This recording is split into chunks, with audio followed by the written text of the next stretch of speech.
박성재 전 장관의 내란 재판, 이진관 재판장은 반대한 게 맞느냐 이렇게 날카롭게 질문했습니다. 법 전문가로서 법률적 문제를 몰랐는지, 계엄에 반대했다면 그 이유는 뭔지 하나하나 따져 물었습니다. 계엄을 따르지 않겠다며 사표를 냈던 류혁 전 법무부 감찰관은 박 전 장관이 계엄에 반대한 걸로 보이지 않았다고 증언했습니다. 심가은 기자입니다. 이진관 재판장은 비상계엄에 반대했다고 주장해온 박성재 전 장관에게 직설적으로 물었습니다. 피고인 어떻습니까? 반대하신 게 맞습니까? 여러 가지 문제점과 이야기를 하면서 그 반대를 했던 것은 사실입니다. 반대했다면 그 이유는 무엇인지도 물었습니다. 그러면 비상계엄을 할 요건에 해당되지 않는다, 그 말씀이신가요? 그 부분을 법률적으로 하나하나 따져서 말씀드리지 못한 부분은 그 당시에 말씀을 듣고 너무 당황해서 비상계엄을 할 상황이 아니다, 이렇게 말씀하신 거잖아요. 계엄을 하는 게 옳지 않다는 생각과 그걸 말려야 된다는 생각이 제일 앞서서 하시면 안 된다는 생각을 했었고, 법 전문가로서 법률적 문제점을 몰랐는지도 캐물었습니다. 그 계엄 상황이 법률적인 요건을 제대로 갖추지 못한 그런 부분이었다고 생각을 하고 있습니다. 그럼 그 당시는 법률적 요건을 갖추고 있지 못하는 걸 알지 못했다는 겁니까? 갖추고 있다고 생각했습니까? 옳다 그러다고 판단할 상황에 있지를 못했다는 상황 말씀을 드리는 겁니다. 재판 증인으로는 비상계엄 선포 직후 법무부 간부회의에 들어간 류혁 전 법무부 감찰관이 나왔는데 박 전 장관이 계엄에 반대하는 걸로 보이지 않았다고 했습니다. 나도 지금 이 상황이 무슨 상황인지 모르겠어. 우리가 어떻게 해야 될지 좀 논의를 해봅시다 라고 얘라도 얘기를 했어야 되는데 전혀 그런 거 없었거든요. 저라면 창피해서라도 회의 주재 못합니다. 국무회의 등 계엄 선포 전후 상황을 본 사람으로서 문제의식을 더 가졌어야 한다고 꼬집기도 했습니다. 오늘 첫 번째 주제는 박성재 관련한 첫 공판 오늘 있었습니다. 서울중앙지법 형사합의 33부 이진관 부장판사가 맡고 있죠. 박성재 내란 중요임무 종사 혐의 그리고 직권 남용 혐의에 관련해서 오늘 첫 공판이 열렸는데요. 요거는 영상 보고 와서 이야기 나누도록 하겠습니다. 12.3 비상계엄의 피고인은 왜 반대를 했습니까? 제가 그 당시에 법률적으로 하나하나 조항을 따져서 말씀을 드리지는 못했고, 그 상황이 계엄으로 해결할 수 있는 그런 전국에 대통령께서 우려하는 여러 가지 문제점들을 해결할 수 있는 상황은 아니라고 우선 말씀을 드려서 계엄을 하는 것은 옳지 않다는 생각으로 계속 말씀을 드렸습니다. 그러면 비상계엄을 할 요건에 해당되지 않는다, 그 말씀이신가요? 그 부분을 법률적으로 하나하나 따져서 말씀드리지 못한 부분은 그 당시에 말씀을 듣고 너무 해서 제가 그 하나하나를 따져서 말씀드리지 못한 부분은 대단히 아쉽고 유감스럽게 생각합니다. 근데 방금 답변하신 내용 중에 보면 비상계엄을 할 상황이 아니다, 이렇게 말씀하신 거잖아요. 그러니까 계엄을 하는 게 옳지 않다는 생각과 그걸 말려야 된다는 생각이 제일 앞서서 하시면 안 된다는 생각을 했었고, 제가 말씀드리는 부분은 조문에 조항이 어떻고 하는 부분을 하나하나 따져서 말씀드리지는 못했다는 말씀을 드립니다. 이진관 부장판사 그냥 송곳 질문을 계속해서 박성재한테 하는데 약간 거짓말하고 있는 게 좀 느낌이 오지 않습니까? 거짓말하는 것 같아요. 비겁한 얘기를 하고 있는 거죠. 그러니까 예. 본인이 글쎄 좀 찜찜해서 반대를 해야 되지만 반대를 안 했다 뭐 이런 식의 얘기를 하는데 반대를 해야 되지만 반대를 못했다라고 하는데, 사실은 저 얘기는 찜찜하지만 범행에 가담했다는 말이거든요. 실제 우리가 볼 때는 그렇습니다. 그러니까 얘가 분명히 이거 계엄 이거 안 되는 건데 법률적으로 좀 안 되는 건데, 하지만 여기서 반대했다가는 윤석열한테 얻어 터지겠지. 그러니까 그냥 여기서 그냥 대충 모르는 척 끌려나가자 뭐 이런 식의 얘기였다고 저는 그렇게 보거든요. 느꼈습니까? 그러니까 사실상 이거는 소극적인 가담이거나 아니면은 이 사람은 부작위범에 해당이 되는 거죠. 법무부 장관은 대통령이 불법을 저지르려고 하면은 저지해야 될 법적인 의무가 있는 사람입니다. 그런데 그 의무를 이행하지 않았기 때문에 이 사람은 부작위죄, 적어도 부작위죄는 저지르게 된 거죠. 근데 그 사후에 한 행위들을 보면은 부작위범도 아니라 이 사람은 적극 가담범이 되는 거죠. 예. 강지호 기자가 저기 재판장 현장에 있었습니다. 어. 그러면 저 기사가 나오자마자 저는 강지호 기자 바로 인터뷰. 강지호 기자. 강지호 2분 뉴스 기자. 예, 예. 근데 오늘 출연이 아니기 때문에 이제 제가 따로 인터뷰를 했었는데 이진관 부장판사가 계엄에 관련돼서 반대했느냐, 뭐 반대 주장한 것이 맞냐라는 이런 계속 질문, 뭐 요건에 맞느냐 이런 질문을 8번을 합니다. 8번.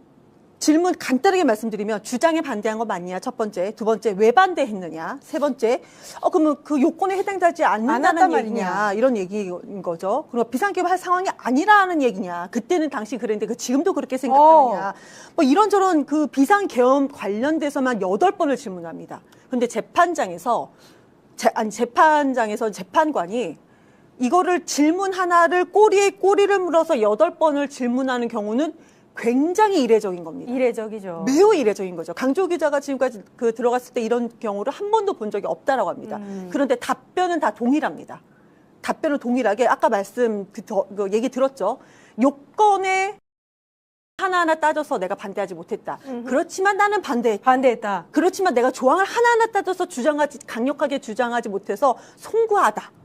뭐 이렇게 얘기를 하고 있는 예. 거예요. 매우 비판을 받아야 될 상황인 거죠. 근데 예. 이제 본인이 그 집요하게 질문을 받다 보니까 그 박성재 전 법무부 장관이 그래도 재판 관련된 관련된 사람이기 때문에 당황한 기색은 얼굴 표정은 없었으나 상당히 당황했었다. 상당히 당황했다. 매우 당황했었다. 아하. 그래서 말을 우물쭈물했었다라는 것이 아. 현장에서 나온 얘기입니다. 그러니까 법적인 근거를 매우 들어서 비겁해요. 반대하지는 않았지만 본인이 반대했다고 주장을 했는데 이진관 부장판사가 8번이나 강조해서 질문을 했다는 거는 이걸 굉장히 중요하게 보고 있다는 거예요. 하나하나 조항을 따지지 못했다라는 것이 아하. 키포인트예요. 그 말이 됩니까? 왜 그럴까요? 법무부 장관이에요. 무슨 문화부 장관도 아니고 그게 예. 말이 됩니까 지금? 근데 이진관 부장판사가 사실 이걸 알고 있잖아요. 박성재 전 장관은 구속이 안 됐습니다. 구속이 안 될 때 그 사유가 뭐라고 이야기를 했냐면 법원에서 일상적인 업무를 진행을 한 거다. 이게 법적으로 문제가 있는지를 인식하지 못한 채 지시에 따라서 업무를 했다. 이렇게 얘기를 했기 때문에 이진관 부장판사가 이에 대해서 반대 신문을 한 거나 다름없다. 저는 이렇게 봤거든요. 어떻게 보셨어요? 제가 봤을 때는 이진관 부장판사의 그 의도는 당신이 대한민국 법률을 총괄하는 법무행정을 총괄하는 행정의 최고봉인데 아니 계엄이라는 엄청난 강제력 있는 공권력이 동원되는 사건에 대해서 이것이 법요건에 맞는지 틀리는지 해석을 못했냐? 그리고 해석을 했으면 대통령이 불법계엄 내란을 저질렀다는 것을 본인이 인지했을 텐데 왜 국무위원으로서 막지 않았냐? 이것을 저는 물어본 것 같고 그러니까 박성재 법무부 장관은 애매하게 지금 얘기하는 거예요. 애매하게 얘기하고 있는 불법은 맞는데 제가 뭐 말리긴 했다. 그런데 적극적으로 막지는 못했던 것 같다. 아주 애매모호하게 지금 답변하고 있는 게 아닌가 싶고요. 저는 이 박성재 법무부 장관의 저 법정에서 말하는 태도를 보면서 불과 1, 2년 전에 국회 와가지고 소리 지르고 국회의원들한테 정말 대들고 오만방지하게 굴었던 사람이 이진관 판사가 한덕수 전 총리에게 23년형 판결하니까 그다음부터 싹 바뀌었다.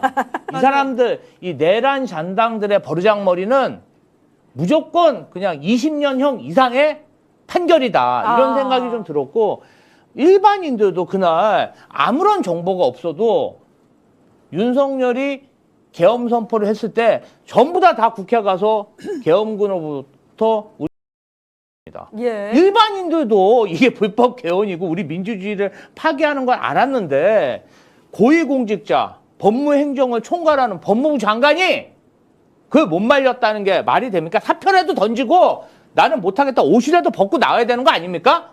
자, 여기 이진관 판사가 예. 박성재한테 여러 차례 묻으면 박성재가 계속 말을 빠져나가잖아요. 이렇게. 아이고, 뭐, 그 당시에 그럴 경황이 없었다. 계속 경황이 없었다. 이렇게 얘기하니까 판사가 다시 물어요. 그래, 경황이 없었다는 말인 것 같은데, 그래서 지금 생각할 때, 이게 12.3 계엄이 요건을 갖추었다 생각하느냐, 그럴 만한 근거가 있었다고 생각하느냐라고 또 묻습니다. 이것도 보니까 한 3번 정도 계속 묻는 것 같아요. 법률적인 요건을 갖추고 있었다. 그걸 알지 못했다는 거냐. 그럼 법률적인 요건을 갖췄는지 안 갖췄는지 몰랐단 얘기냐? 그렇다면 지금은 어떻게 생각하느냐? 계속 그런데 이 부분에 대해서 직답을 안 합니다. 비상계엄의 요건을 갖췄느냐? 답을 못 하는 거예요. 그러니까 이어서 말씀드리면은 이진관 이제 부장판사가 법적인 문제 때문에 계엄을 반대한 거냐, 아니면 정치적 상황 때문에 반대한 거냐, 넌 어떤 입장이냐 질문을 해요. 어떤 입장 얘기를 해야 되잖아. 예. 똑같습니다. 법률적 요건, 조건, 조항을 말을 못했다. 이게 똑같은 답변인 거고요. 또 말을 또 합니다. 정치적으로, 그러니까 법적으로 문제가 없었지만 정치적으로는 계엄을 할 수밖에 없는 상황이었냐, 아니면 법적으로 문제가 있는 거냐, 다시 한번 묻습니다. 예. 근데 뭐라고 하냐면, 나는 법률적으로 또 문제 그 조목조목 내가 조항을 말 못했다라는 얘기를 또 하면서 하시면 안 된다고 했다. 나머지는 저는 몰라요. 법무부 장관이 하는 얘기가 예. 계엄이었습니다. 내란을 일으켰던 거예요. 그런데 법무부 장관이 하시면 안 된다는 얘기는 제가 했어요. 그렇지만 나머지 내용을 제가 잘 알지 못합니다. 예. 아주 있을 수 미꾸라지처럼 있는, 있을 수 있는, 그러니까요. 미꾸라지고 뭐고, 이건 진짜 어떻게 이런 사람이 법무부 장관을 할 수 있습니까? 윤석열 정권이었기 때문에 가능하다. 이 사람도요, 아까 우리 김지호 대변인께서 하신 것처럼 이 사람도 한 20년 이상 때려야 돼요. 그래야지 네. 정신 차립니다. 그래야 기억이 날 것 같고 예.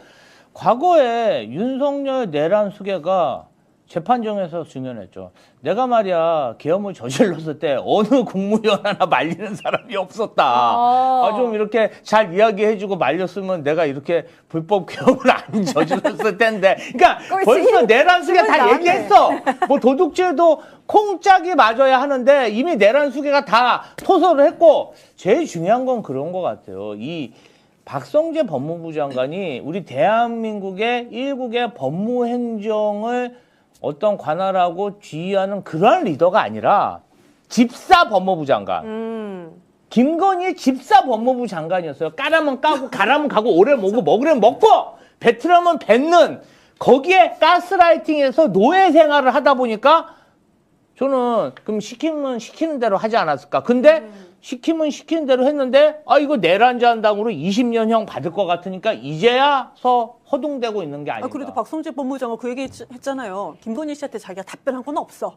문자를 일반적으로 김건희 씨가 보낸 거지. 예. 나는 거기에 답변하지 않았다. 뭐 그런 변명을 했습니다. 참 비겁하죠. 이게- 모양 빠집니다. 이게 이제 법률적으로 보면은 이게 있습니다. 그 범죄가 성립을 하려면은 행위가 있어야 돼요. 두 번째는 그것이 불법이라고 하는 법률이 있어야 돼요. 예. 세 번째는 고의가 있어야 됩니다. 고의가. 법을 어기겠다라는 일정한 행동을 의도적으로 그 행동을 했다라는, 그러니까 실수를 할 수도 있고 무의식적으로 할 수도 있잖아요. 근데 무의식이 아니라 의도적, 고의적으로 했다. 이런 행위가 이런 거 있어야 되는데, 지금 박성재 장관이 하는 얘기는 바보 코스프레예요. 그러네. 나는 고의가 없었다라고 주장하는 겁니다. 그래서 예. 나는 무죄라고 주장하는 거죠. 이게 단순히 없었다라고 주장하냐, 이게 이제 법률적인 어떤 근거를, 어떤 그 기술을 가지고, 지식을 가지고 10분 악용을 하고 있는 거죠.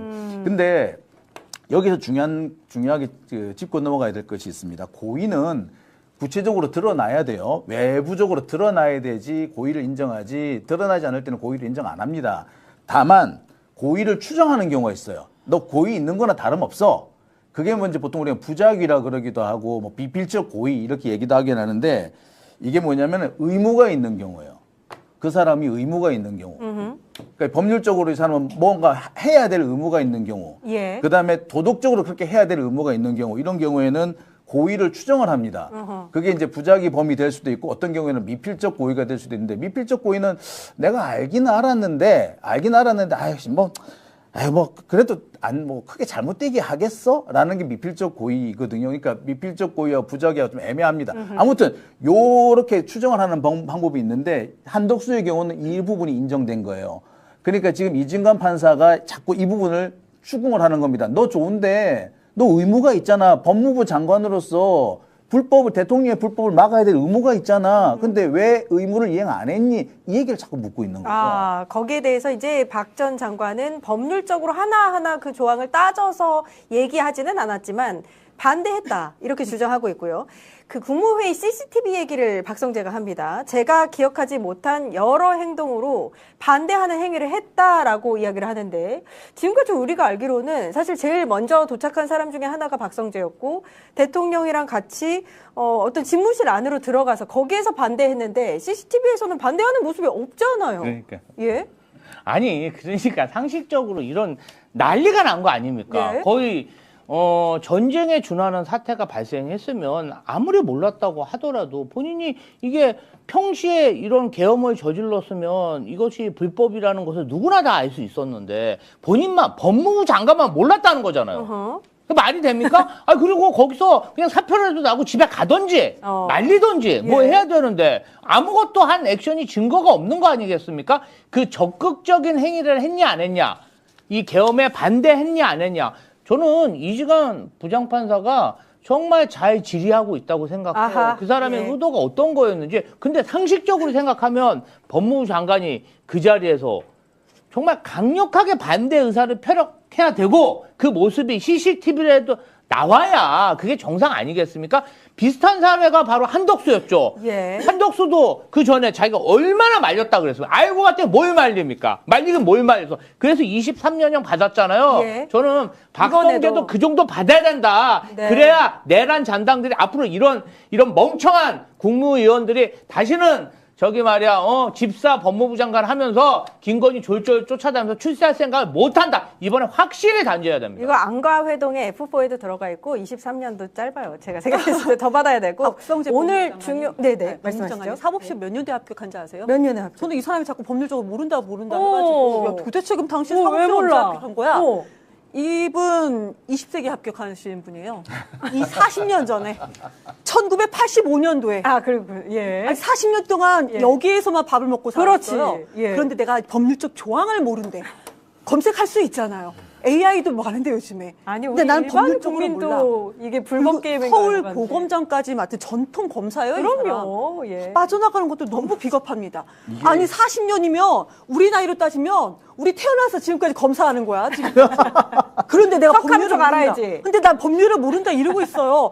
아 뒤집어질 일입니다. 이게 사실은 법률을 모른다고 하는 게 엉터리인 것이 이 사람이 지금 계속 CCTV와 관련해 가지고 내가 CCTV에서 보시듯이 반대하는 행위 나도 모르지만 했다라고 이렇게, 예, 하죠. 주장하고 근데 있죠. 아무리 봐도 우리는 그게 안 보이잖아요. 오. 이게 뭐냐면 우기는 겁니다. 근데 우기는 것도 가끔은 통해요.